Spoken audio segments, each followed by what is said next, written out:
శనగపప్పు madam. Next 1 table spoon. ఈ ఉప్మా బెంగళూరుకి వెళ్ళి నేర్చుకున్నావారా? అంటే బెంగళూరు వాళ్ళు ఇక్కడికి వచ్చారు. ఆమె గర్ల్ ఫ్రెండ్ ఉందని చెప్పిన కదా నాకు. దీనికి కూడా నువ్వు బడ్జెట్ మిగిల్చుకున్నావు. ఇది జీడిపప్పు మేడం.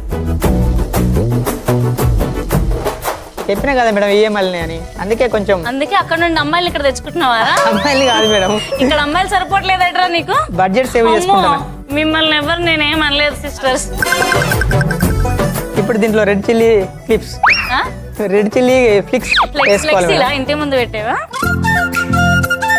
నెక్స్ట్ నీళ్ళు వేసేస్తావా? నీళ్ళు కాదు నీకు కొంచెం చిటపాటలాడితే ఎక్కువ మీలాగా. కరివేపాకు మేడం. నెక్స్ట్ దీంట్లో చిన్న కట్ చేసిన ఉల్లిపాయలు. ఏదేస్తాదిరా? నాకేమన్నా తెలుసా? ఇంటి బెంగళూరు వెళ్ళి తిన్నానా లేకపోతే ఇక్కడ వచ్చాక తిన్నానా? లేదు మేడం, ఐటమ్స్ అయితే ఇవే కదా. అదే నువ్వు పెద్ద ఐటమ్ రాజులా చేస్తున్నావని అంటున్నాను నేను. ఏం మాట్లాడతా మేడం? మీరు ఫస్ట్ డీజే వాయించండి, డాన్స్ చేస్తాను. అదే వస్తే నేను ఇక్కడ ఎందుకని. పచ్చిమిర్చి చిన్న కట్ చేసుకున్నాం. ఓకే, 2-3 ఇవి.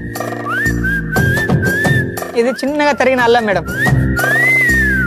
అల్లం ముక్కలు. వావ్, ఉప్మా తింటుంటే అలా అల్లం ముక్కలు అడ్డొస్తే చాలా బాగుంటుంది. అల్లం ముక్కలతో పాటు కొద్ది కాజు.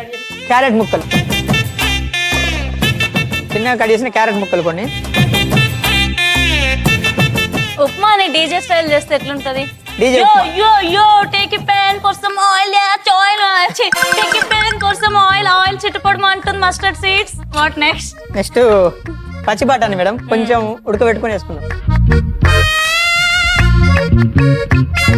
ఇన్ని బఠానీలు ఉడకబెట్టినవారా?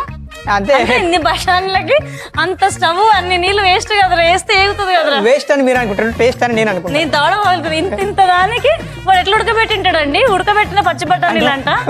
వాటితో పాటు 2 కొడుకులు వేసిన పక్కకు, అవి ఉడికినాయి ఇవి ఉడికినాయి. అయ్యో. అరే కాంతం మేడం, ఏదో బెంగళూరు ఏవో అన్నావు. ఏది మామూలు ఉప్మా లాగానే ఉంది. మహా అయితే చిల్లీ ఫ్లేక్స్ ఒకటి యాడ్ చేసినావు.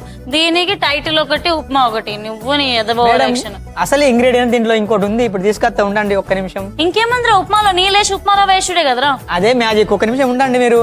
అమ్మో, వీడు ఏదేదో ఉంటాడు, ఏమేమో చేస్తాడు. నాకు కడుపు ఏమవుతుందో నా భయం వేస్తుంది. మేడం, ఇది ఆల్రెడీ పేస్ట్ చేసుకొని ఫ్రిడ్జ్ లో పెట్టుకున్నా మేడం. ఇట్లాంటి పేస్ట్ చేసుకొని ఫ్రిడ్జ్ లో ఎన్నైనా పెట్టుకోవచ్చు. ఎందుకు అట్లా వేస్ట్ చేసుకోవడం? దాన్ని పేస్ట్ అంటారు. వేస్ట్ కాదు, పేస్ట్ చేసుకొని పెట్టుకున్నా, రెడీగా పెట్టుకున్నా. ఇట్లా మనం మనకు కావాల్సిన పేస్ట్లు రెడీ చేసుకుని పెట్టుకోవాలంటే మనకు ఒక ఫ్రిడ్జ్ ఉండాలి. అవును కాంతం, నేను ఈ మధ్య కొత్త ఫ్రిడ్జ్ కావాలనుకుంటున్నా. ఫైనల్లీ మన కొత్త ఫ్రిడ్జ్ వచ్చేసిందిరా. మరి ఎప్పుడైనా కిచెన్ చాలా ఎక్విప్డ్ గా ఉంటే వంట చాలా ఈజీగా అయిపోతుంది. మీ కిచెన్ కూడా వెంటనే అప్గ్రేడ్ చేసుకోండి సత్య అప్లయన్సెస్ తో. మంచి ఆఫర్స్ మీ నియరెస్ట్ స్టోర్స్ లో ఉన్నాయి. మేమైతే కిచెన్ లో హ్యాపీగా కొత్త ఫ్రిడ్జ్ కొనుక్కున్నాం అండ్ మాకు కావాల్సిన సామాన్లు అన్ని పెట్టుకుంటున్నాం. బెంగళూరు స్పెషల్ అని చెప్పినా కదా మేడం. దీంట్లో టమాటో, పెరుగు మొత్తం మిక్స్ చేసి జ్యూస్ పట్టి ఫ్రిడ్జ్ లో పెట్టినా. పెట్టి మళ్ళీ ఇందులో పెట్టినా. పెరుగు వేసి ఉడకబెట్టడం. మరి ఉప్మా ఉడుకుతుందా? పెరిగేస్తే ఉడకబెడితే ఉప్మా ఎంతసేపు మేడం? ఉడుకుతుంది.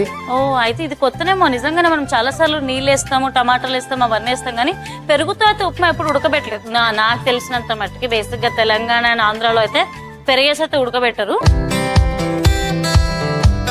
నాకు ఒకటి చెప్పవా? కోడి గెలికినట్టు ఎందుకు గెలుకుతున్నావు అంతసేపు? అంటే దాన్ని ఉడకనివ్వట్లేదు, దాన్ని ఎట్టు కానివ్వట్లేదు. ఎందుకు ఆగమాగం చేస్తున్నావు? సరే అదొక ఆట మేడం. సరేలే, ఇప్పుడు ఇదంతా వదిలేసి మనం కొద్దిగా రిలాక్స్ అవుదాం రా. I want to play some music. నేను పబ్బులో చూసా మేడం. ఇప్పుడు మనం కొంచెం వేగింది కాబట్టి మనం ఉప్మా రవ్వ వేసుకోవాలి, బొంబాయి రవ్వ. దీంట్లో ఒక కప్పు రవ్వ వేసుకున్నాం అనుకో, 5 కప్పుల వాటర్ పోసుకోవాలి. ఫస్ట్ మనం వాటర్ పోసుకుందాం 5 cups. Sure. So 1 cup upma రవ్వకి 5 కప్పుల వాటర్ అంటే ఇది ఉప్మా జావానా, ఉప్మా పేస్ట్ జారు ఉంటుందా? నాకేం అర్థమైతలేదు. ఇప్పుడు ఉడకాలి కదా మేడం. నేను ఎక్కడైనా అత్తేస్తారు 1కి 2, 1కి 3 విన్నా. ఇది 5 వెరైటీ ఉంది. మళ్ళీ అందులో పెరుగు ఉంది. చూద్దాం ఎట్లా. ఇవన్నీ ఐటమ్స్ ఉన్నాయి కాబట్టి 1